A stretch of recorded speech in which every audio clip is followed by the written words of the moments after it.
क्या आप हमारे सनातन धर्म में कर्म के गहरे तथ्य बारे में जानते हैं? सनातन धर्म में कर्म का सिद्धांत अत्यंत महत्वपूर्ण और गूढ़ है।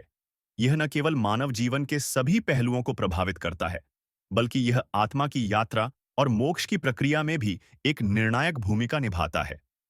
पहले वीडियो में हमने कर्म के 3 गहरे तथ्यों पर जानकारी दी थी। आइए, कुछ और गहरे तथ्यों पर ध्यान देते हैं। चौथा है कर्म और पुनर्जन्म। सनातन धर्म के अनुसार कर्म पुनर्जन्म के सिद्धांत से गहरा जुड़ा हुआ है। जब व्यक्ति मरता है, तो उसकी आत्मा शरीर को छोड़कर कर्मों के अनुसार अगले जन्म का निर्धारण करती है। यदि किसी व्यक्ति के कर्म अच्छे होते हैं, तो उसे बेहतर जीवन प्राप्त होता है और बुरे कर्मों के परिणाम स्वरूप उसे निम्नतर जीवन मिल सकता है। पांचवां है कर्म योग।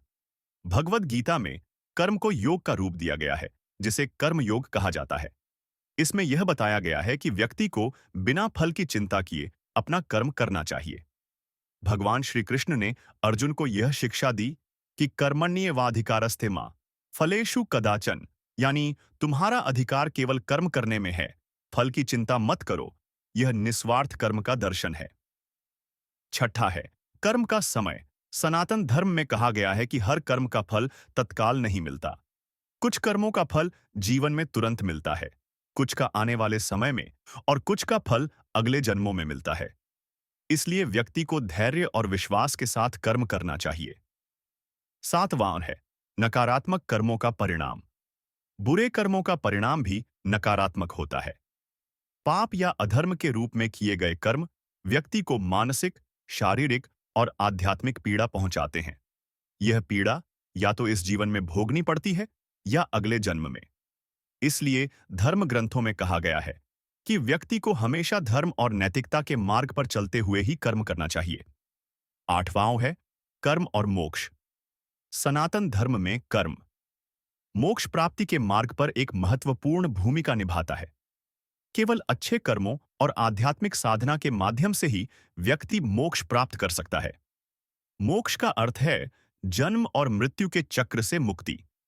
जब व्यक्ति सभी प्रकार के कर्म बंधनों से मुक्त हो जाता है, तब उसे मोक्ष की प्राप्ति होती है। नौवां है कर्म और नियति। सनातन धर्म में यह भी कहा गया है कि कर्म और नियति एक दूसरे से जुड़े हुए हैं। व्यक्ति के कर्म ही उसकी नियति निर्धारित करते हैं, लेकिन यह भी ध्यान में रखना जरूरी है कि कर्म के माध्यम से व्यक्ति अपनी नियति को बदल भी सकता है। 10वां है स्वतंत्रता और जिम्मेदारी। कर्म सिद्धांत व्यक्ति को यह शिक्षा देता है कि हम अपने कर्मों के लिए जिम्मेदार हैं। यह सिद्धांत हमें अपनी स्वतंत्रता का बोध कराता है कि हम अपने कर्मों से अपने जीवन को दिशा दे सकते हैं, और इस जिम्मेदारी को समझकर सही मार्ग पर चलना ही हमारी उन्नति का मार्ग है। कर्म का सिद्धांत हमें यह समझने में मदद करता है कि जीवन में कोई भी घटना या परिस्थिति संयोगवश नहीं होती, बल्कि यह हमारे कर्मों का परिणाम होती है। कर्म के इस दर्शन को समझने से व्यक्ति को जीवन में अनुशासन, धैर्य और निस्वार्थता के साथ आगे बढ़ने की प्रेरणा मिलती है। ऐसे ही हमारे सनातन धर्म में कर्म से मुक्ति प्राप्त करने के बारे में जानने के लिए एक और वीडियो का इंतजार कीजिए और चैनल को लाइक और सब्सक्राइब करें।